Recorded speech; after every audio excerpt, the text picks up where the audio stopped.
कि पाकिस्तान ये 2023 के अंदर क्वेश्चन था, Pakistan is considered to be the fifth largest youth bulge country in the globe.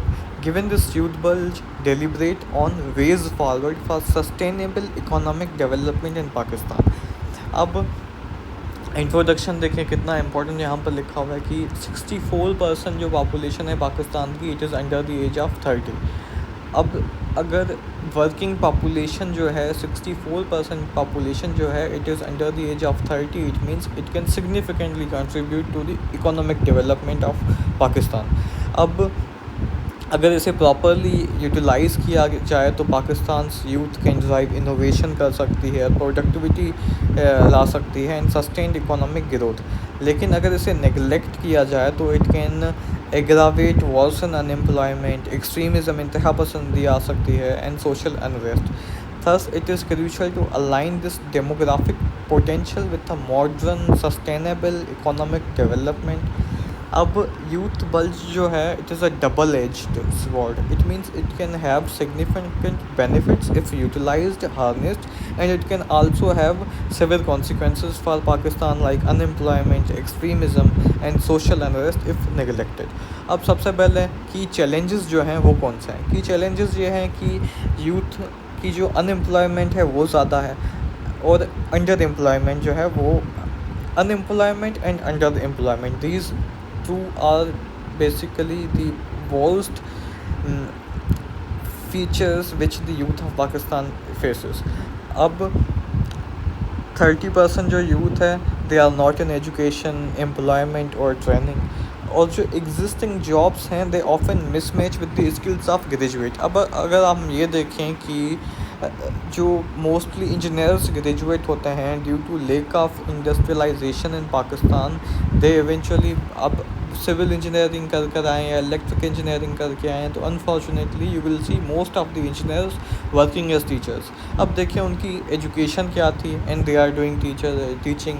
तो ये जो मिसमैच है between the skill of graduates और एग्जिस्टिंग जॉब्स. अब जॉब्स उनके पास अगर इंजीनियरिंग सेक्टर में होती जॉब्स तो they will join engineering sector, they will join the jobs which are in require which are in match with their education. तो ये एक चैलेंज है. और दूसरा low quality education and skill gap.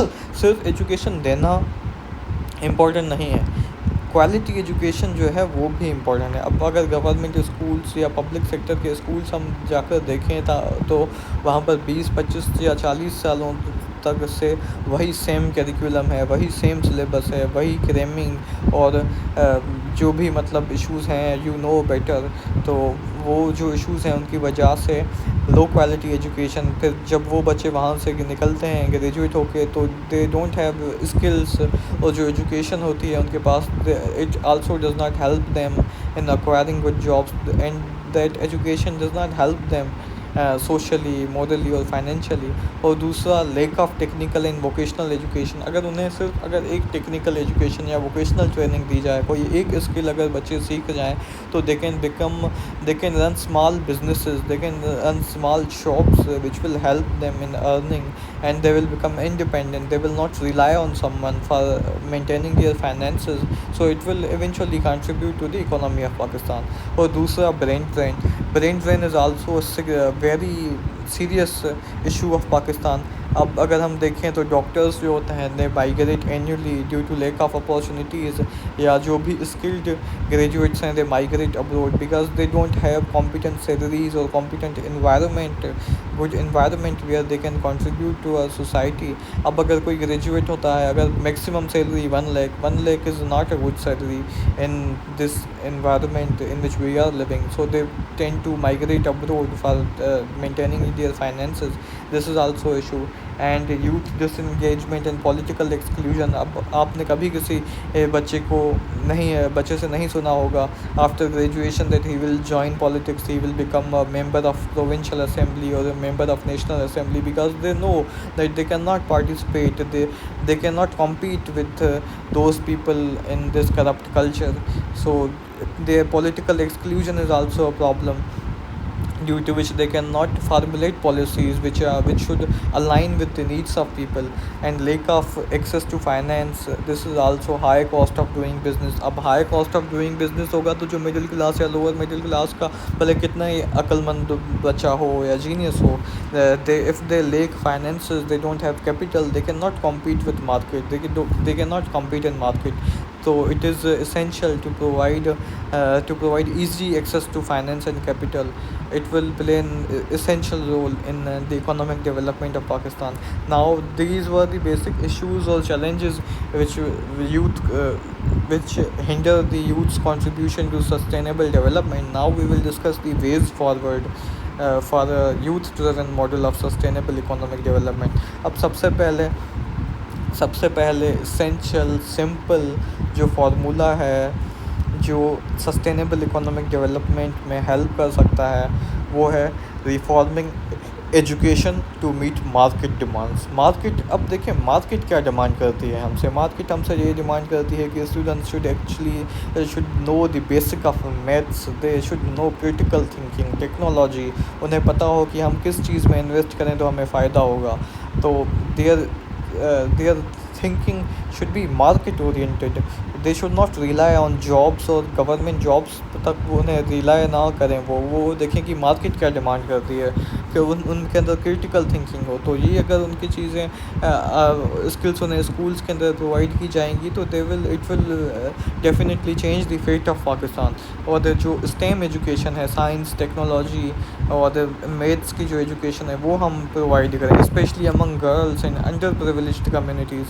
क्योंकि अब देखें women contribute half of the population of Pakistan. और आपको ये सुनकर हैरानी होगी कि अगर हम बैंकिंग सेक्टर के अंदर देखें तो हाफ ऑफ जो अनबैंक्ड पॉपुलेशन है they are women. Half of unbanked population means half of the women's population live in lack bank accounts. तो अगर उनके पास एक कैपिटल तो दूर की बात है, अगर उनके पास सिर्फ एक अकाउंट ही नहीं है तो आप इससे अंदाज़ा लगाएं कि कितनी हद तक विमेन जो हैं वो अनफॉर्चुनेटली हमारे सोसाइटी के अंदर दियर राइट्स आर अंडरमाइंड. सो अगर ये एजुकेशन हम गर्ल्स को देंगे, फीमेल्स को देंगे तो it will definitely change the fate of Pakistan in under privileged communities, क्योंकि वहाँ पर जो नीड है वो ज़्यादा है. तो अगर एजुकेशन सेक्टर के अंदर रिफॉर्म्स होंगे तो it will contribute to sustainable economic development और creating employment through industrial and digital expansion. अब एम्प्लॉयमेंट कहाँ से होंगी? अगर टेक्सटाइल्स में मॉडर्नाइजेशन होगी, टेक्सटाइल इंडस्ट्री बढ़ेगी और एग्रीकल्चरल प्रोसेसिंग और टूरिज़म सेक्टर को हम प्रमोट करेंगे तो जो एम्प्लॉयमेंट अपॉर्चुनिटीज़ होंगी दे विल बी इन्हेंस्ड. अब अगर वो इन्हेंस होगी तो सिग्निफिकेंटली जो इकोनॉमिक डेवलपमेंट होगी वो भी इन्हेंस होगी. और पब्लिक प्राइवेट पार्टनरशिप्स जिसे हम कहते हैं PPs, पब्लिक प्राइवेट पार्टनरशिप जिसे कहते हैं हम PPPs, पब्लिक प्राइवेट पार्टनरशिप. इसमें कुछ इन्वेस्टमेंट जो होती है, कुछ कंट्रीब्यूशन जो होता है वो पब्लिक मतलब गवर्नमेंट का होता है और कुछ कंट्रीब्यूशन जो होता है वो प्राइवेट बिजनेसमैन जो होते हैं, कंपनीज जो होती हैं उनका होता है. और जो प्रॉफिट होता है वो with respect to their investment होता है. अब पब्लिक प्राइवेट पार्टनरशिप्स होंगी कंपनीज़ के अंदर, इंडस्ट्रीज़ के अंदर, तो they will significantly improve the economy of Pakistan. और दूसरा, अब हमें चाहिए कि हम इनकरेज करें यूथ के जो स्टार्टअप्स हैं उन्हें हम इनकरेज करें, इंटरेस्ट फ्री लोन्स दें. अब इंटरेस्ट फ्री लोन्स देंगे तो जो यूथ होगी, जो बच्चे होंगे, दे विल और इजी एक्सेस होगा तो they will get interest free loans, they will invest. अब वो इन्वेस्ट करेंगे तो उन्हें प्रॉफिट होगा तो इवेंचुअली कंट्री की इकोनॉमिक डेवलपमेंट जो होगी वो इन्हेंस होगी, सस्टेनेबल इकोनॉमिक डेवलपमेंट होगी. और एजुकेशन इंस्टीट्यूट्स के अंदर भी स्टार्टअप्स जो हैं वो उन्हें प्रमोट करना चाहिए. It will also play an essential role. और दूसरा, green economy and sustainable development jobs. जैसे अब ग्रीन इकोनॉमी कैसे कि सोलर एनर्जी में हम इन्वेस्ट करें, वाटर वेस्ट रिसाइकलिंग के अंदर हम इन्वेस्ट करें, फॉरेस्टेशन के अंदर हम इन्वेस्ट करें. अब सोलर एनर्जी के अंदर हम इन्वेस्ट करेंगे तो यूथ को जॉब मिलेंगी. और वाटर वेस्ट रिसाइकलिंग में हम इन्वेस्ट करेंगे तो जॉब्स भी मिलेंगी और ग्रीन इकोनॉमी भी होगी. हमारा जो इन्वायरमेंट होगा it will also be good and हमारी इकोनॉमी जो होगी वो भी डेवलप करेगी. फॉरेस्टेशन हम कराएंगे तो उससे भी इकोनॉमी डेवलप होंगी. और यूथ को इको फ्रेंडली टेक्नोलॉजीज़ जो हैं उनमें हम उन्हें प्रमोट करें। और दूसरा जो है promoting civic engagement and leadership, empower youth through local government participation, youth parliaments होने चाहिए, वॉल्टियर प्रोग्राम्स होने चाहिए। और मीडिया एंड टेक्नोलॉजी का जो रोल है उसे उसमें एजुकेशन देनी चाहिए यूथ को about democratic values, rituals and practices. और प्लूरलिज्म जो है उसे प्रमोट करना चाहिए, इथनिक डाइवर्सिटी को सेलिब्रेट करना चाहिए।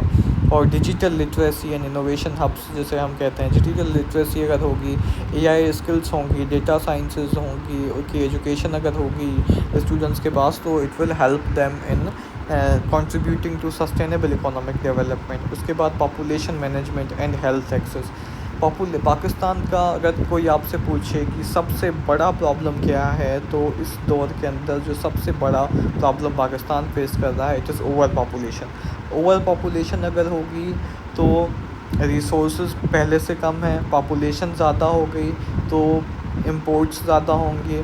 सिर्फ फूड की अगर इंपोर्ट करेंगे तो आप इसमें से ये अंदाज़ा लगाएं अगर तो कितना मतलब ट्रेड डेफिसिट होगा हमारे पास। तो family planning is very important, reproductive health awareness is important and youth mental health support. Mental health is often ignored in our society, so it is also important because a healthy youth is more productive and contributes to human capital formation.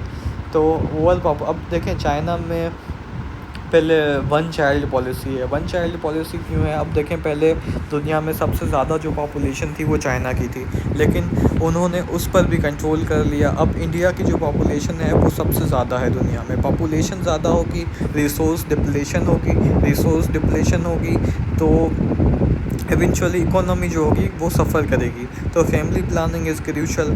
Family planning अगर होगी तो it will play an important role in sustainable economic development. तो इसका conclusion ये है कि पाकिस्तान का जो यूथ बल्ज है इट कैन बी ब्लेसिंग और अ बर्डन, लेकिन अगर हम सही इन्वेस्टमेंट करें, राइट इन्वेस्टमेंट अगर गवर्नमेंट करे एजुकेशन के अंदर, एम्प्लॉयमेंट के अंदर, स्टार्टअप्स के अंदर, तो it can this population can become the engine of sustainable economic development.